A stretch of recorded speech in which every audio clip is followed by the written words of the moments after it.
Oy'nissh, millennial Jamaican name, food, and language.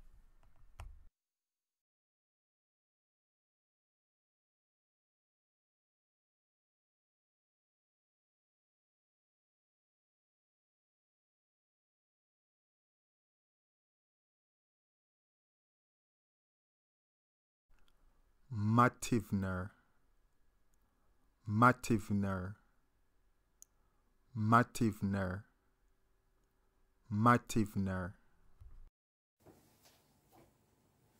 Hi again everyone, Velnish or welcome to another Oy'nissh vlog. In this video, I'll be introducing to you the Pre-spring Oy'nissh Mattivner. That is the Pre-spring Oy'nissh Mattivner. What is Pre-Oy'nissh Mattivner? It consists of a combination of soup and sandwich with 4 vegetables on health promotion during spring. These are wild garlic or vuminji, wild leek or plemunji, ground elder or sayes, and nettle or armat.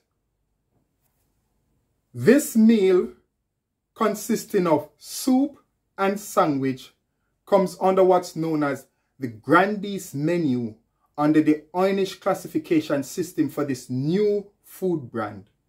That is the Grandees menu system of classifying menus.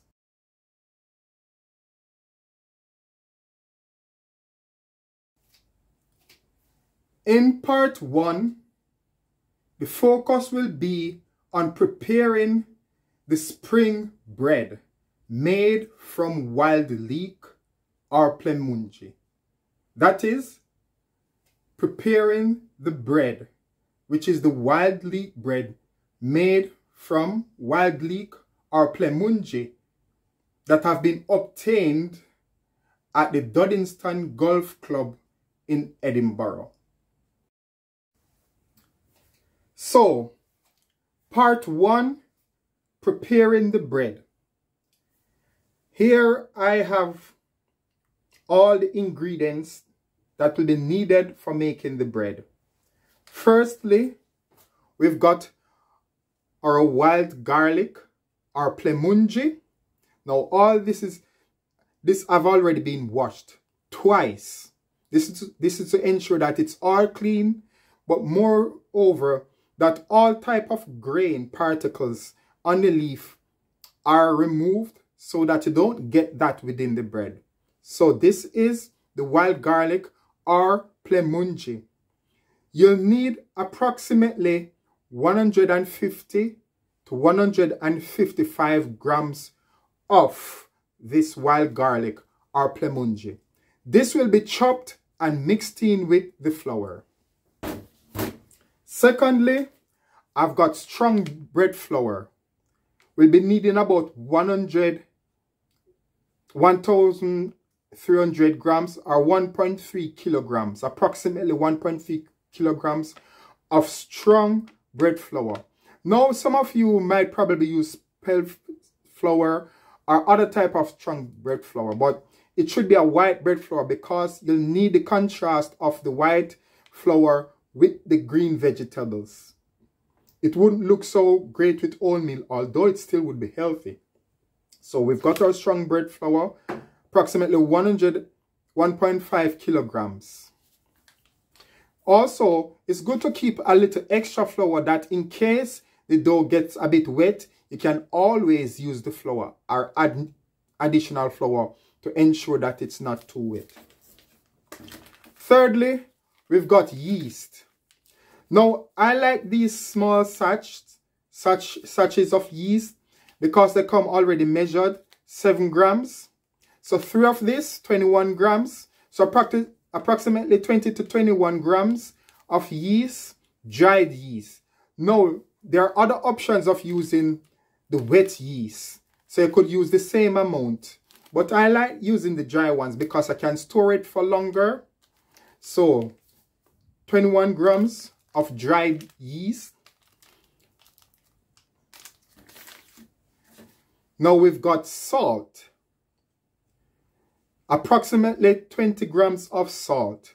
Now the good thing is this is not even as much for this amount of flour, I would say, and the leek and the water, but nonetheless, the less salt, the better. So this should just be enough because the mayonnaise would have salt in it also, possibly the tuna too, so you don't want to add too much salt to it, yes?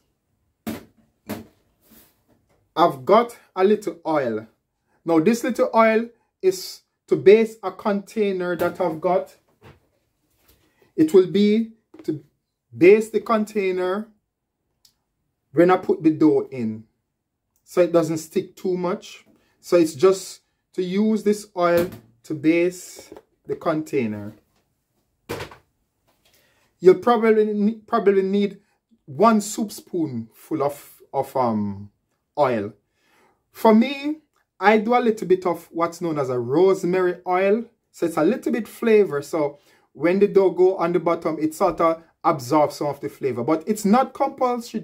That's just my preference. A little bit of rosemary oil.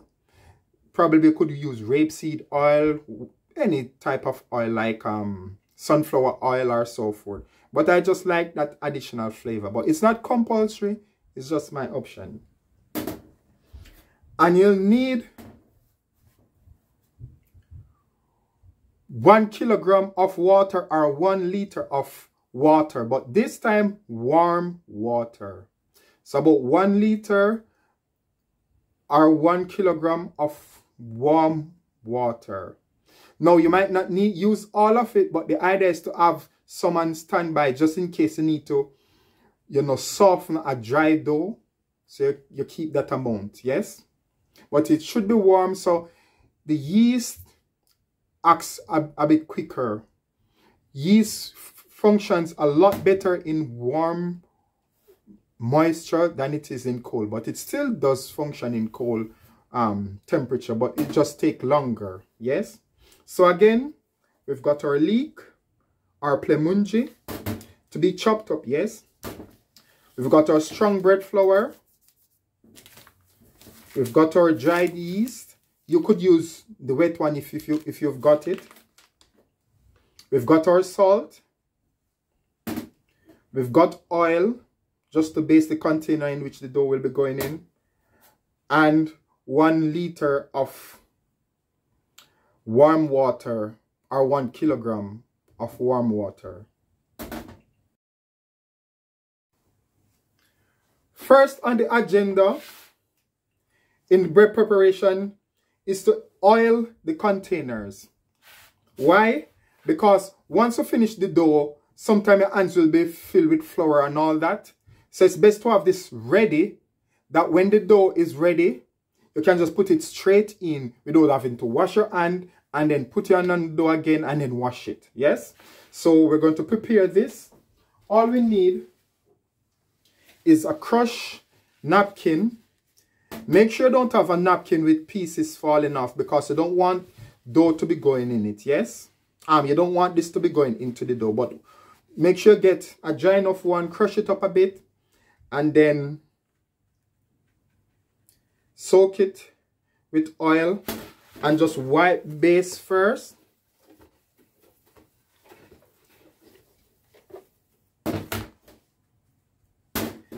And then you work your way around the corners.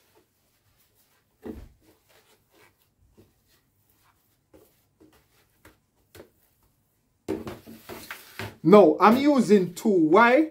Because when the dough is ready, it's best that I half the dough and put it into 2 containers. I feel that when I do that, it speeds up the process because there's more space, I guess, for the dough to spread. But if you have only 1 container, that's just fine. But that's just my preference.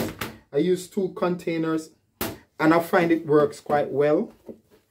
And then I do the edges, yes. Not too much though, just sufficient. And then the lid. Some people just normally use a damp cloth. This have been common practice all over the world. A bit of a damp cloth or something like that. I just use the plastic lid that comes with this container. It works just as fine because the dough doesn't dry out because it's sealed. It's covered nicely. So it's all, I put this away. So it's all oiled. Yes. Yep. So just enough. So now this is finished. We put this to the side to start chopping the leek. So I find when chopping the leek, it's best to have a stable platform for a cutting board. So I tend to use a brown board for cutting rough vegetables. Well, actually,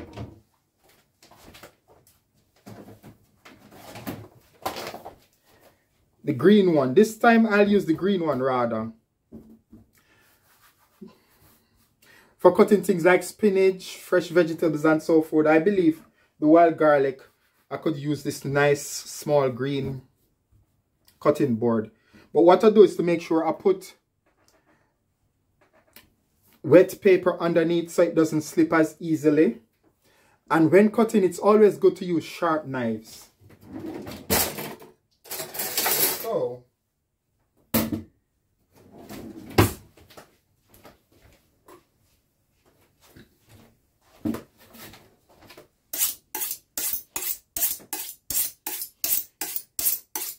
sharpen your knife.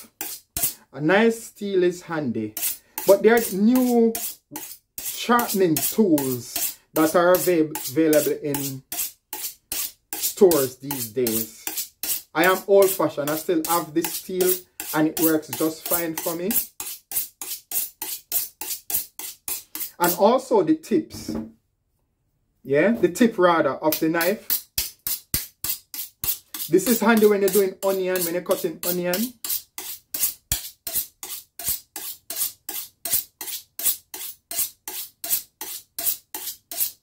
Always get a steel with a guard. Just ensure you don't cut yourself.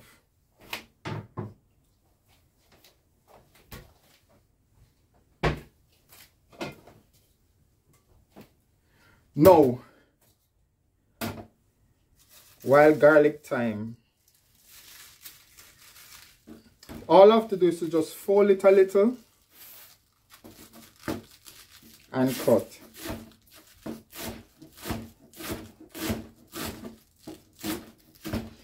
You don't want it too fine, but you don't want it too rough either. So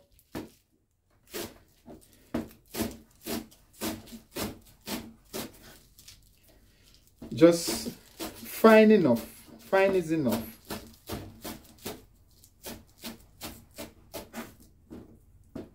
Now, what you probably cannot get from this, while you're watching it, you cannot get the smell. You'll have to go foraging to understand what wild leek smells like, to get the essence of it.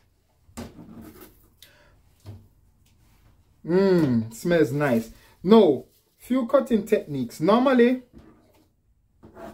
cutting tip, when you're cutting, most people get their fingers cut. Sometimes when they're cutting like this, the big finger stuck out like this, and they're cutting, and they cut the big finger, or the fingers are like that. It's always good to use these 4 fingers as a guard. Like this. And then the big finger is hidden at the back. Like this. And then you push down. Cut, push down. That's why you need a sharp knife. You push down and forward. Not chop like this, but push, slide forward. So let's try this.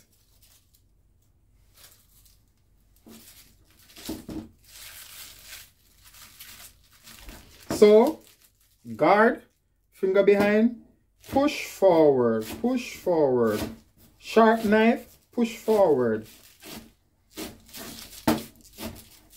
After a while, you go quicker with it.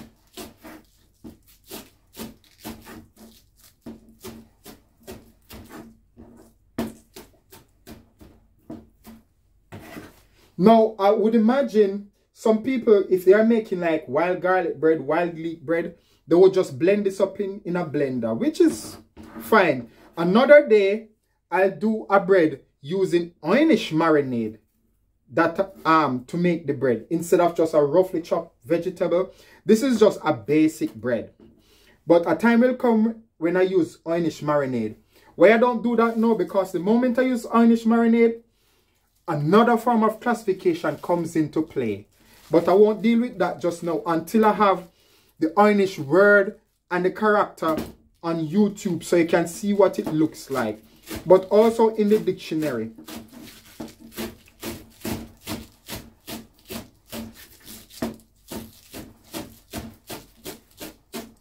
Yeah. And these big bits, just get them together.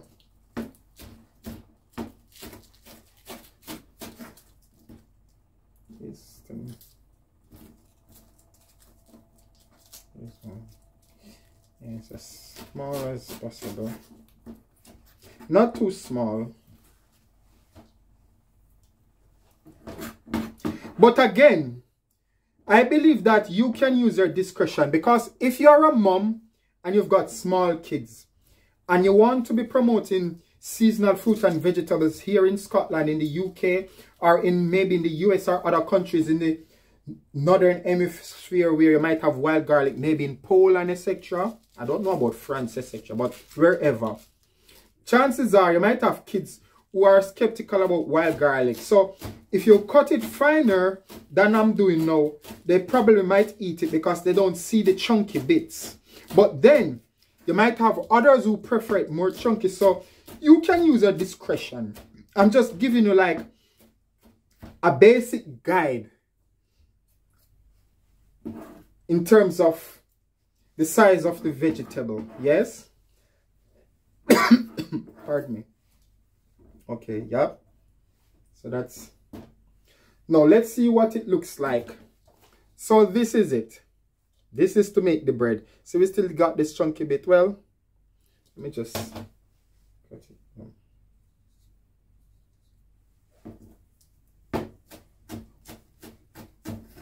Yeah. Now, this is what we're going to put in the bread, yes? So we've got a flower. So this is one of the wild leek plant, or the plemungi plant, and the flower. Yeah. Well, it's going in the bread.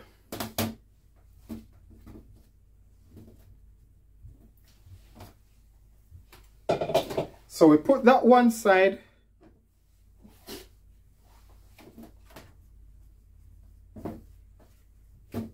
Let's keep that there to now.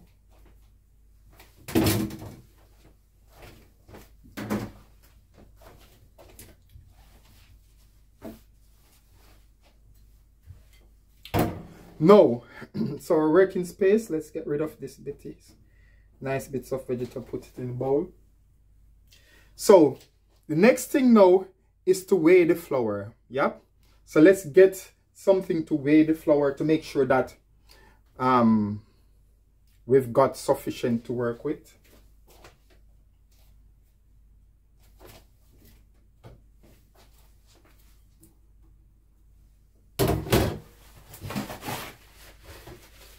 So I just use this bowl, just wipe it out. Yeah.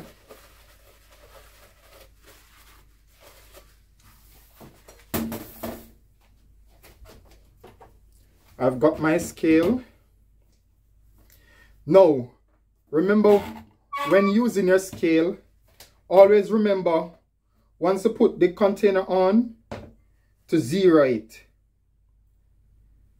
It's now zeroed. But also check the unit. I'm working in grams. I could have used kilogram, but I'm going to work with grams because I can always convert to kilograms anyway. But if you want, you could just put directly to kilograms. So I'm wanting 1.3 kilograms.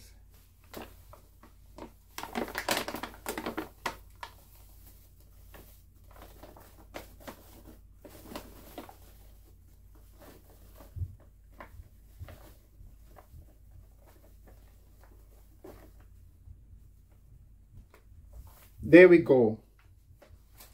So we've got 1.3 kilograms of flour. Yeah.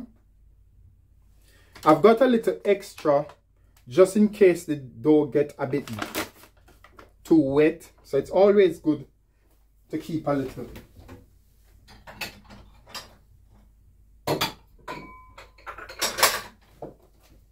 So this is what we're hoping to mix with the leek or the plemunje, but I keep a little extra. I might not use it, but I keep it by the side to, you know, add flour to the base, maybe to the surface if I need to. Yes.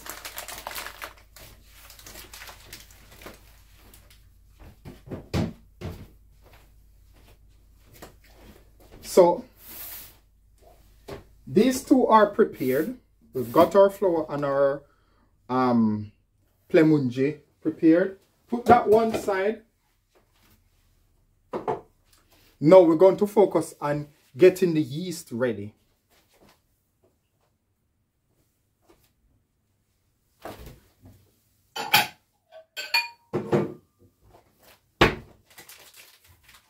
So small to medium container.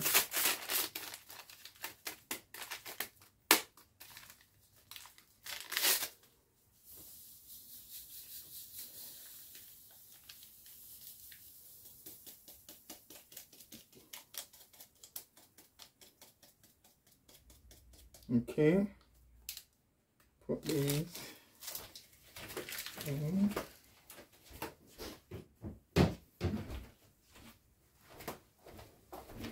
So we've got our yeast.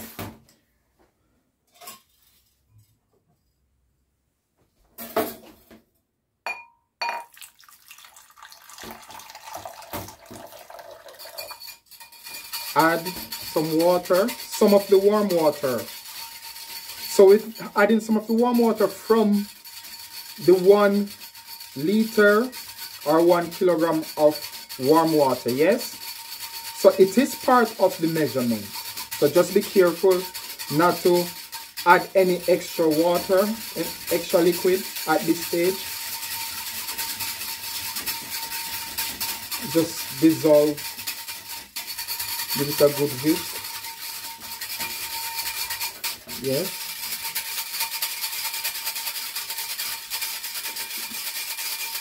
No, if you by mistake use boiling water, you are at risk of destroying the yeast. So make sure the temperature is lukewarm to about 27 degrees, 29, 30 degrees should be fine.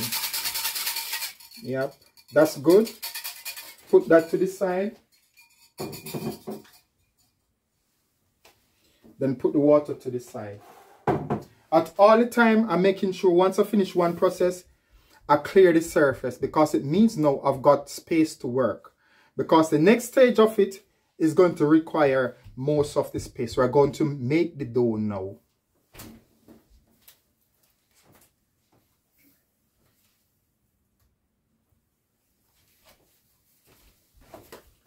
So I'm wearing the long sleeve chef jacket. Probably I should have worn the short sleeve one, but I just roll up my sleeve at the moment. So we've got our surface. Normally, some people would knead their flour in a bowl, which is fine. I just find it a lot easier using the surface itself. So all I need to do is to add the flour. Make sure the surface have sufficient width and length so that the flour doesn't fall off. Now I add the salt. Yes. I've got my leek nearby, so I keep it close by. Then I mixed in the salt and the flour. Yeah. Gently. Because I'm working with limited space, so I'm careful not to let it fall off. But it should be fine. Yeah. Mix in the salt.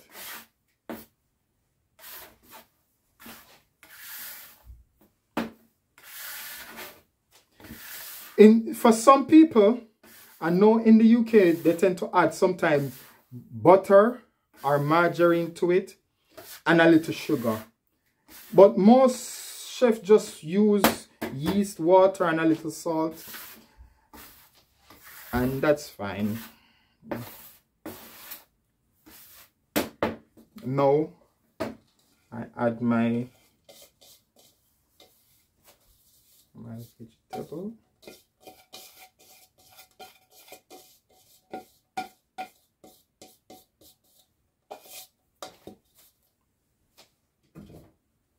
This is where the fingers come in handy now.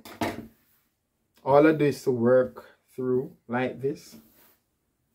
So see, for me, I like it when it's this chunky. It's not too chunky, but there's a bit of a bite. But as I said, if you're a parent with fussy kids who probably will eat it if it's a bit smaller, then chop it a little smaller, yes? Because what it means now is, if you go, for example, if you're a student at if you live in Musselburgh and you've got kids who you want to have more fruit and veg, you can start with wild garlic, which is along the River Esk path in Musselburgh. You get your wild garlic or wild leek or plemunji. For yourself, you probably have it this size, but for the kids, you could cut it smaller so it doesn't become an obstacle. So now we've mixed in all of that nicely. Now we're going to make a type of circle to add the water. This is where we are going to use our discretion. But firstly, we're going to add the yeast mixture and then water. Put this in.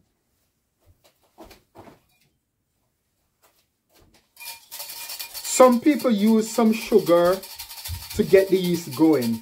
It is not compulsory to do that. As long as you're using warm water and you dissolve the yeast. Maybe, I don't know if it depends on the quality of the yeast. I find using the brand of yeast that I use, that I get. If you're in Scotland or the UK following this vlog, you know Lidl. The Lidl yeast works perfectly. For some reason, it just works all the time.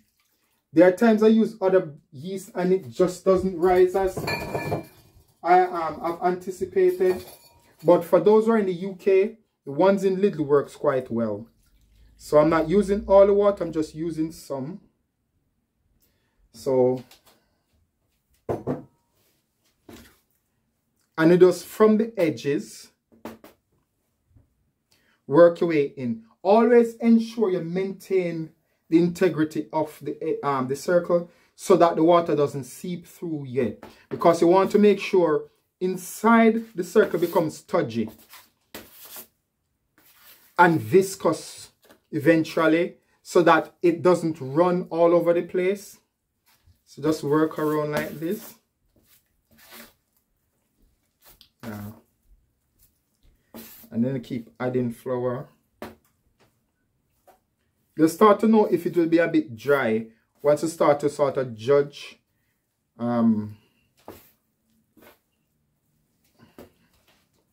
yes, that looks nice. Yeah, so we now add the rest of the flour in like that.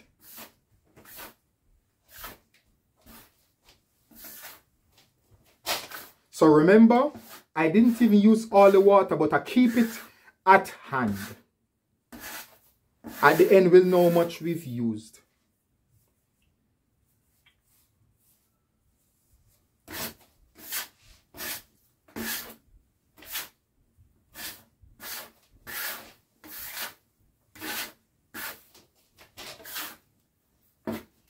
Okay. Now it looks as if there's too much flour, but that's not the case, because remember, the inner part was very wet. So we need to work it through first before we add any more liquid at this stage. Yes? See it? It's still quite moist in the middle, so that's fine. That's expected. So now let's see if we can... Oh.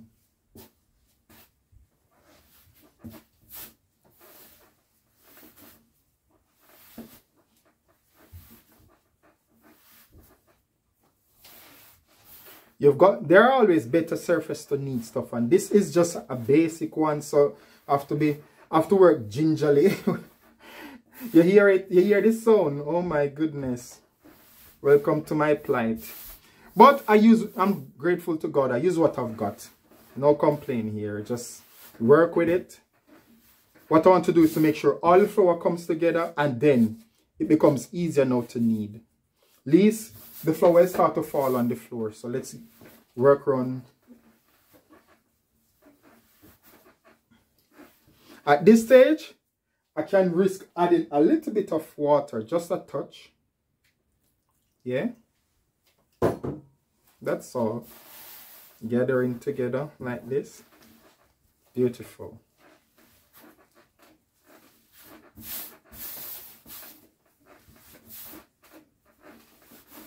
So the surface plays an important role in how you knead your flour, because if this isn't as stable as other surfaces, and it's not as big. So for people who are making pizza and all other stuff, doing over 2 kilograms of flour, they probably have a larger surface to work with, and they can go a bit faster. But I can't go as fast as I want to, because it's the width of this is okay, but the length isn't. So I don't have much space to work with, so I have to go a bit slower.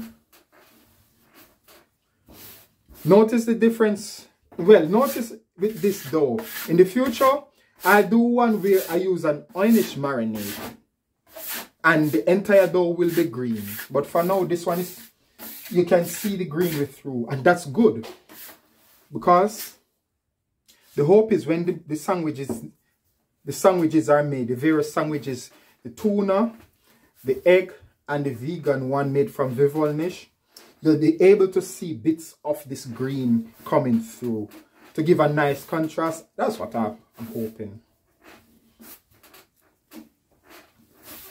Okay, so I might give it a tot more water, just a tot. There we go. Oh, that should do it. Yeah.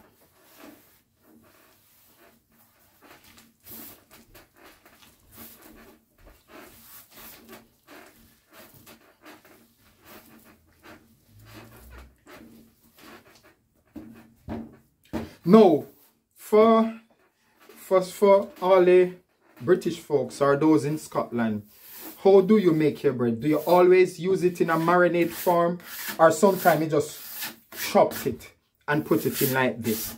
And if you do chop it, do you normally chop it very fine, or it's roughly chopped, or medium? What's your preference? And what about your kids? If you've got kids, do you find that your kids love eating wild garlic bread or plemungi bread? Oh, this table is it's the worst, but I have to make it work.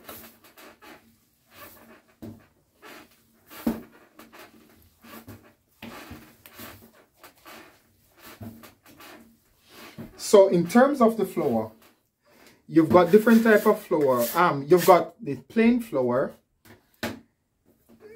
that doesn't have as much gluten as the strong flour. Then you've got the very strong one that which have more gluten. It's the gluten that forms the network in the bread. You know, when you, not so much the supermarket bread, it's there still, but when you go to your local bakery, where you have the artisans, you see these mesh networks. They are formed from the carbon dioxide that have been released from the yeast reaction with the sugar or the starch. And because you've got the glutinous network, the gluten, it helps to trap some of these gases and thus it rise. The dough rises. So gluten is essential in this process. That's why you always use strong bread flour or wholemeal. Obviously, wholemeal is packed with that type of system. Okay. Okay, do a bit of this to help to distribute the yeast content. So it doesn't just colonize one part of the dough. Yes, it spreads the yeast around. So most of it gets used up everywhere throughout the dough. Yeah.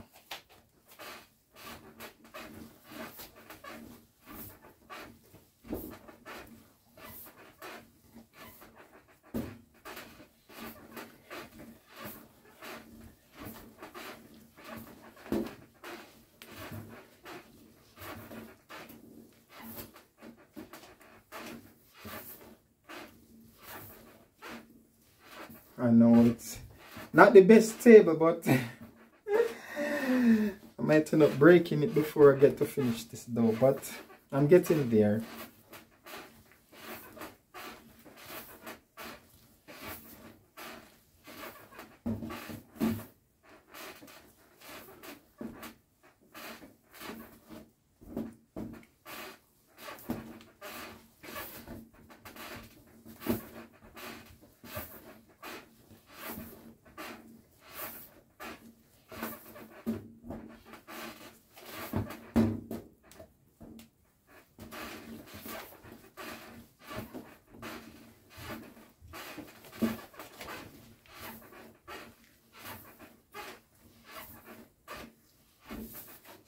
It can take up to 10 minutes, 10 to 15 minutes to get it all needed for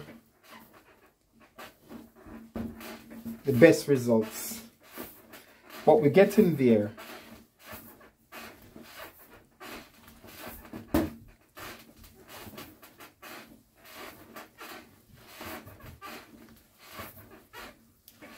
See, gluten at work here.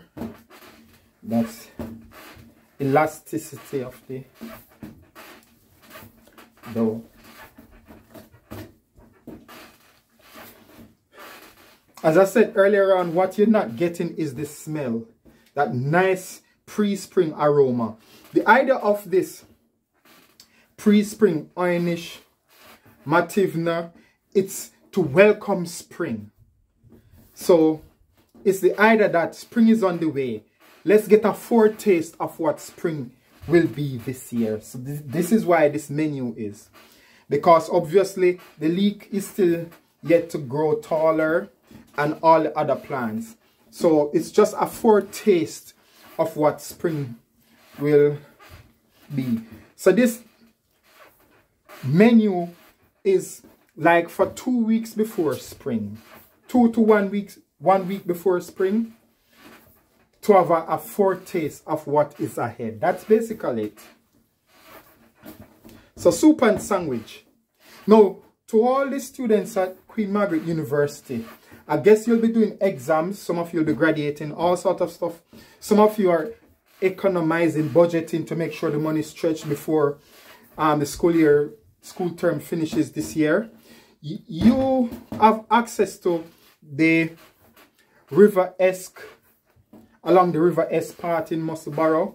You've got loads of wild leek. So you can make your bread. You just go to Lidl, which is in Musselburgh. You know where to go. Or Tesco. You get your dough.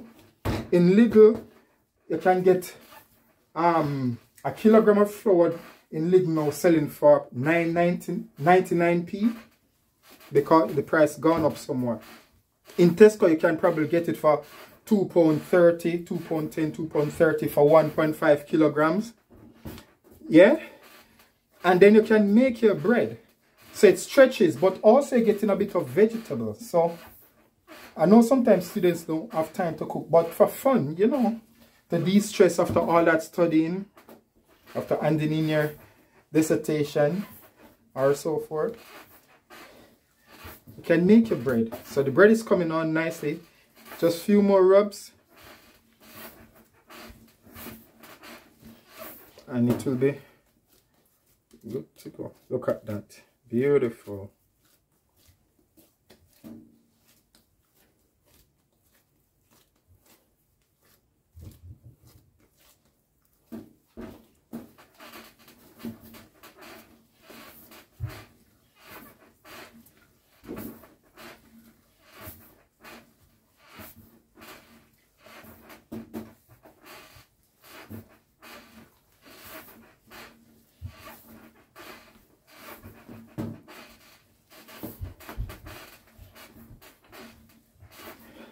Well, sorry for the noise, but it's one of those tables that unfortunately I can't do much about. It's just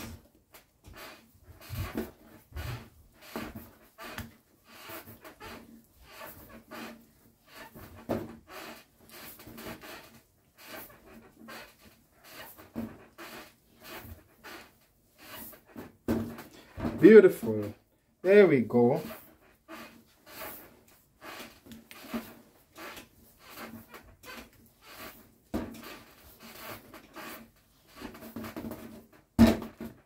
There we go.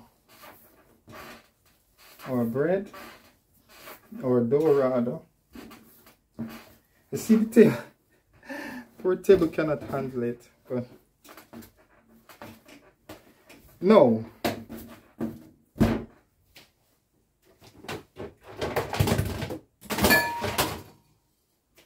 Our 2 containers.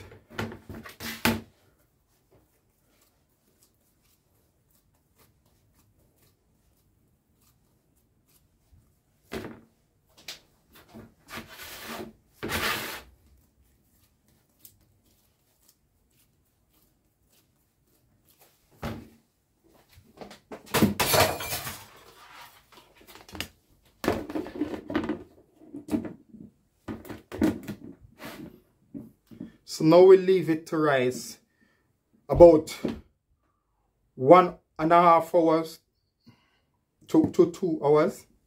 So I'll see you in the next food prep once the dough is ready to be shaped and go in the tin for baking. Okay, so now we're going to continue with the rest of the preparation for the bread. So the first stage of the bread is done.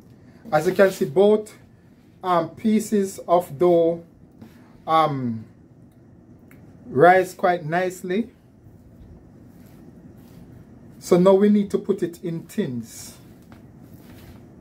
The aroma. Oh, such nice aroma.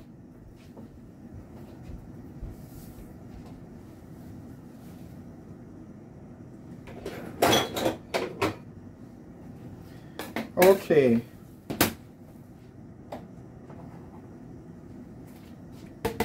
So we need 800 grams. No, not 800 grams. Our recommended weight for a loaf of bread, I would say probably 900 grams. So if we're thinking about a bread loaf tin, let's say 900 grams. So we've got 843 then now. That's it. So that's 1 loaf of bread.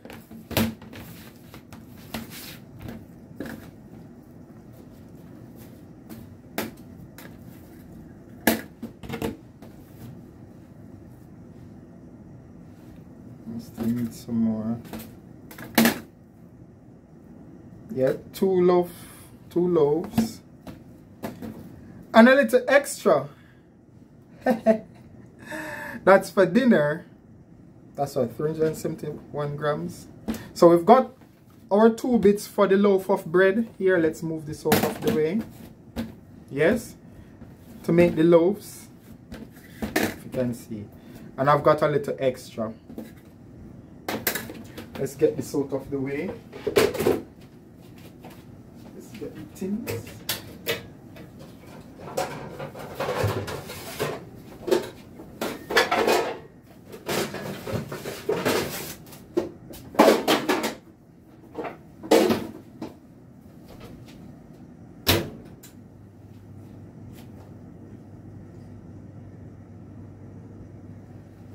So I've just turned the oven on to preheat for the bread. So I put it at for fan oven at 200 degrees. I'm not sure what the equivalent in mark is. Maybe mark 7, I think. But 200 degrees. So it starts to preheat now. So by the time this rise for the second time, they'll be ready to go in the oven. So let's organize this. This is where the flour comes in handy, because I could use grease-proof paper to put on the tins. Here we go. We've got our 2 tins here. Let me see.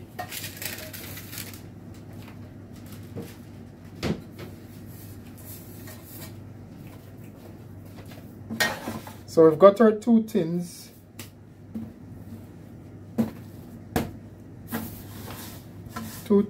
Yep.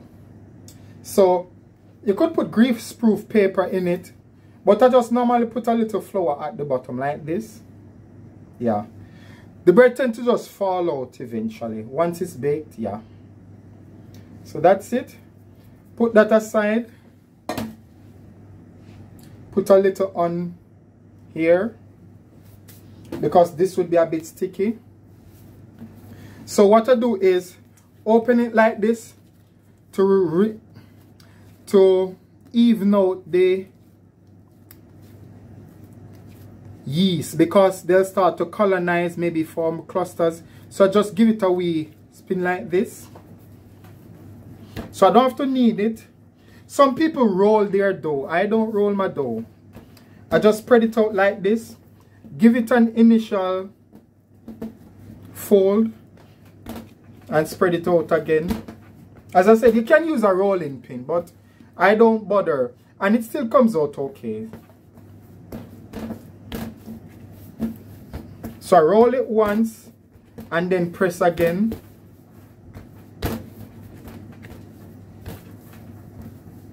And just stretch it a bit. That's it. That should be enough. If you do use a rolling pin though, you'd have to put a flour on the top because it will stick. But because I'm using my hand, I'm a bit more flexible. So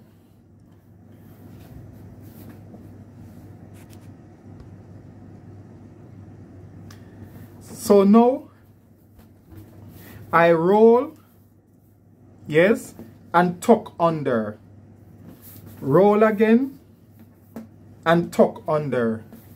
Roll and tuck under. Roll, tuck under. Roll, tuck under. That's our first loaf. That's that. That stays there. We do the same for the second one.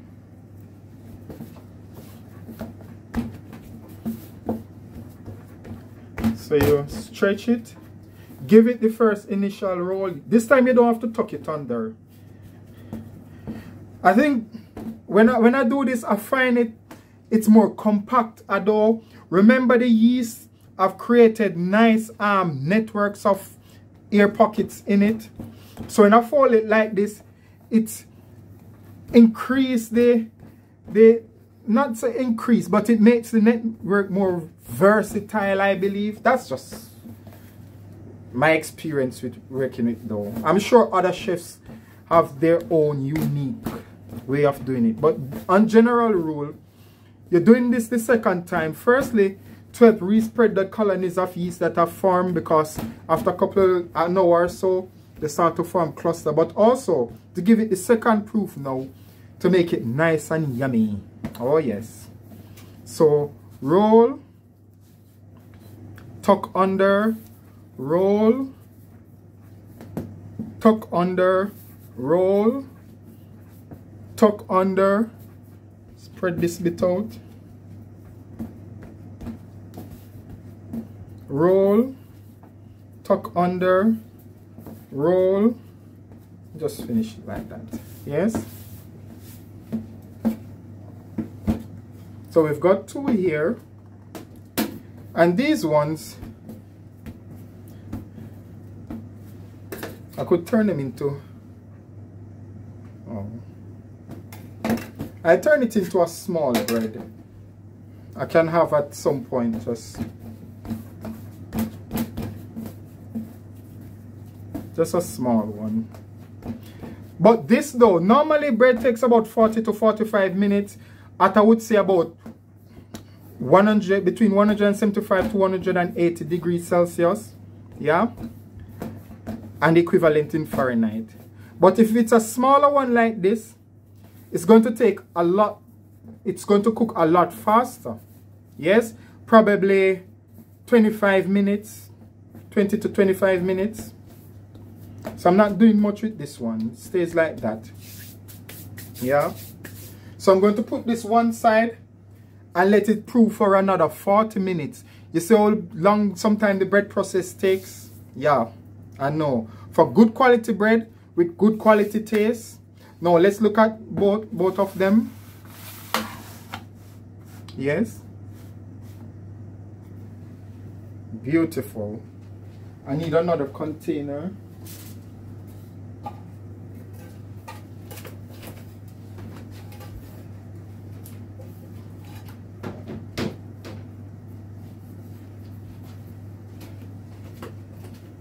I can't find a smaller container, so I just put it in this one then now. Just to let it stay there, and yeah. So we've got these three. These are the loaves, proper loaves. This is just extras. Yes. So approximately 1.3 kilograms of dough give this amount, plus the 150 grams, 150 to 155 grams of chopped wild leek or plemunji. Yeah. So we're going to cover this now with a damp cloth.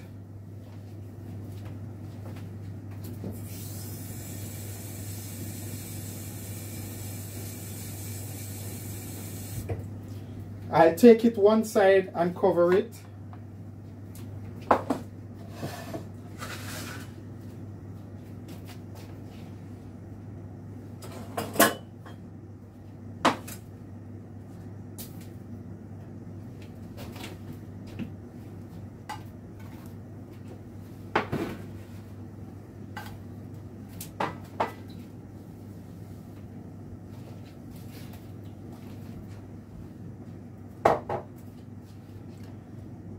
And I'll let you know when it's time to go in the oven. Okay, so now I've got my bread loaves ready to go in the oven. And I also got the smaller one, which will finish before these two. So these two at about 180 degrees Celsius will get about 40 to 45 minutes. This would be about 25 minutes, I think. But what I do normally is put a little flour on top.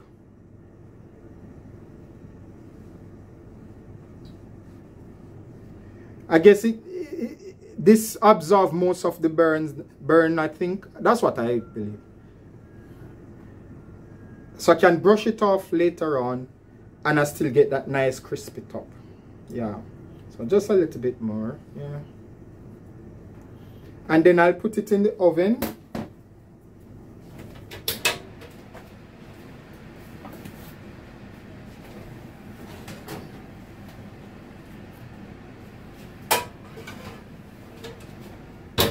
Right, and now we wait. Okay, so earlier on the plan was to make the bread. I think it was afternoon. As you can see now it's night. So the bread is finally finished. It's out of the oven. It needs to cool down a bit. So it was supposed to be a bread made from wild leek or armut. The wild leek that I got from the Duddingston Golf Club. Well, it's an area between the Duddingston Golf Club in Edinburgh, between the golf club and the Innocent Path. So you saw I did the vlog about foraging and getting some of them. This is the result, the bread. So this is the bread. It's hot at the moment, just out of the oven. And this is the wee one. The wee one had a chance to cool down a bit. So my best bet is to cut the smaller one so you can have a look just now. But these ones just came out of the oven, so they are still quite hot. And I'll have to cool them down a bit before I use them on the sandwich. Maybe I'll have to use this one for the sandwich because it's cool enough. But these ones won't be ready for now. So I'll see. I think I might have to use this one because it had the chance to cool down. So let me put this one side and we're going to cut into the bread so you can have a look. So I'm going to use this small one. It's cool now, so I best use this one as an example.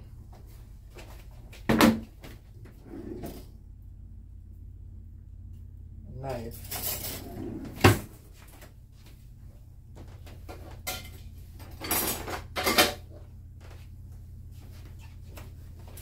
Okay, cutting time. Let me just put this here.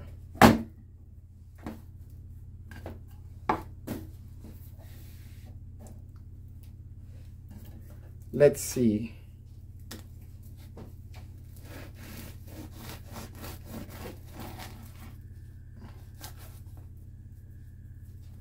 Okay, so here it is. As you can see, the wild garlic is dotted throughout. Now remember, I did mention earlier on when I was making the bread that this is a different way of making the bread. I just chop the vegetable and mix it in with the flour. The alternative would have been to blend up the wild garlic, the wild leek, and it means that the entire bread would have been green. But I was just doing this as the first option.